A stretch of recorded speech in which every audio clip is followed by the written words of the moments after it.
18वें अध्याय का 64वां श्लोक निष्पक्ष भाव से फिर दोबारा सॉल्यूशन करके देखो उसको। तो हम सबका इष्ट देव तो कबीर परमेश्वर है, उसी की मूर्ति और साथ में वो गुरुदेव जो सच्चा नाम देता उनकी मूर्ति अवश्य घर में हो। और फिर जोत लगावे। धूप जरूरी नहीं है, धूप तो केवल धुआं धुआं करती है। हवन का काम घी न करना और हवन अवश्य करना, ये भी यज्ञ। 5 यज्ञ करते हैं हम। एक यज्ञ है धर्म की, या इस आश्रम के अंदर हर महीने हजारों की संख्या में, कोई हजारों की संख्या में भक्त आत्मा आते हैं और यहाँ पर उनके भोजन की व्यवस्था फ्री मुफ्त होती है, कबीर परमात्मा की कर पाते हैं। और ये धर्म यज्ञ हो गया। प्रत्येक पूर्णिमासी को 3 दिन का एक पाठ चलता है गुरु ग्रंथ साहिब का, गरीबदास जी की वाणी का, जो कबीर साहिब की महिमा का, और जिसमें चारों वेद, 18 पुराण, उपनिषद, गीता, महाभारत, रामायण और सभी कुरान, पुराण, बाइबल सभी का सामूहिक ज्ञान और पूर्ण परमात्मा का और सुख संवेद का, यानी वो सामूहिक ही उसके अंदर सारा ही पाठ हो जाता है। 3 दिन में वो पूरा हो जाता है और 3 दिन तक अखंड ज्योत जगती है। यहाँ पर भक्त आत्मा अपना अखंड पाठ करवाते हैं। जितने भी पाठ होते हैं, जैसे कभी 100 हो जाते हैं, कभी 125 हो जाते हैं, उनके नाना अलग अलग से, उनकी अलग से ज्योति 3 दिन जगती रहती है। वो हवन होता है और 120 ज्योतियां जहाँ पर जगह, 140 ज्योतियां जगह 3 दिन के अंदर लगभग 1.5 क्विंटल घी का हवन हो जाता है, देसी घी का, और उनको सबको लाभ मिलता है। तो ऐसे 500 यज्ञ करते हैं हम। एक यज्ञ है धर्म की, दूसरी यज्ञ है ध्यान। ध्यान यज्ञ ऐसे नहीं आंखें बंद करके समाधि लाओ। सहज समाधि क्या होती है ये बताते हैं। सहज समाधि और करते हठ योग से समाधि। सहज समाधि ऐसे होती है जैसे आप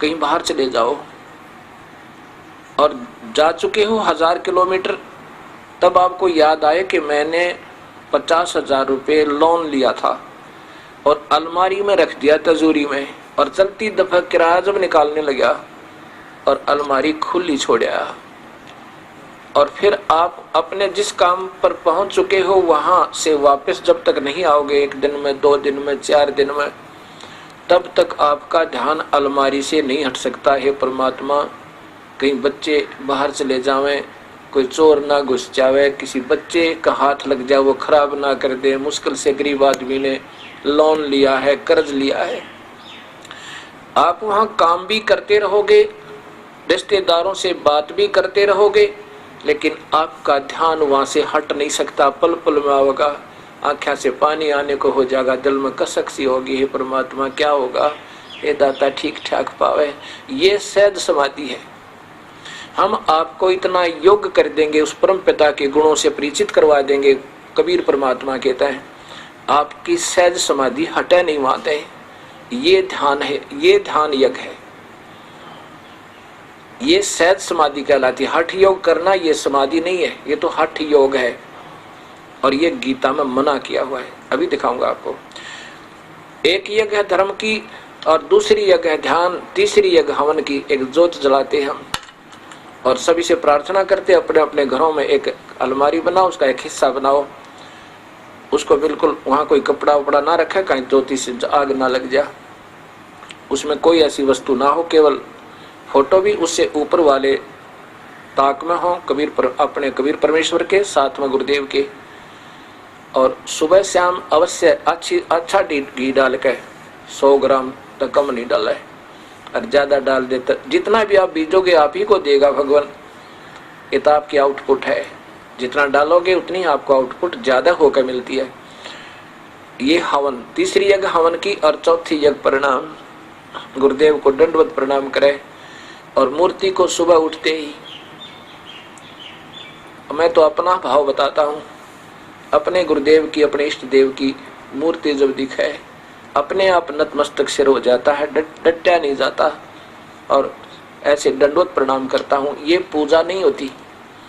और यही हम, क्योंकि हम समझ नहीं पाते सतमार्ग को, तब तक हम एक को रिजेक्ट कर देते हैं। वो तो मूर्ति पूजा करते हैं, वो तो ऐसा करते हैं। पूजा क्या होती है? सत्कार कोई और चीज होता है, पूजा कोई और चीज होती है। पूजा जैसे पतिव्रता अपने पति की पूजा करती है, आदर सत्कार सबका करती है। और पतिव्रता पत्नी का पति विदेश चला जाए तो फोटो से वो कितना प्यार करती है, उसकी आस्था रह रहकर उमंग बढ़ती रहती है, उसके गुणों की याद आती रहती है। ऐसे ही हमने मूर्ति अवश्य रखना चाहिए, लेकिन पूजा नहीं, सत्कार करे, अवश्य करे। और पांचवी यज्ञ है ज्ञान की। ज्ञान क्या होता है? सुबह हम पौन घंटा लगता है लगभग सुबह के नित्यनेम गरीबदास जी कबीर साहब की वाणी के आधार पर करते हैं। ये तो देखो प्रमाणित शास्त्र है, चाहे गीता का पाठ कर लो और वहां में गुरु ग्रंथ साहिब का पाठ कर लो, और चाहे कुरान का करो, बाइबल का करो।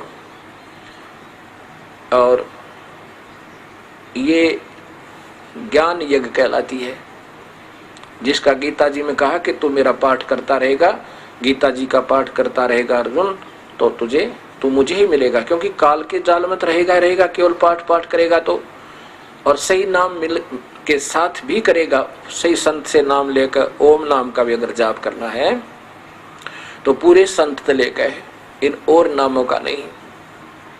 कबीर साहब कहते हैं कोटि नाम संसार में उनते मुक्ति ना हो, वो तो करोड़ नाम है, उनते मुक्ति नहीं होगी। और सार शब्द मुक्ति का दाता जाकू जानना कोई। अब ये ऐसा विवरण होता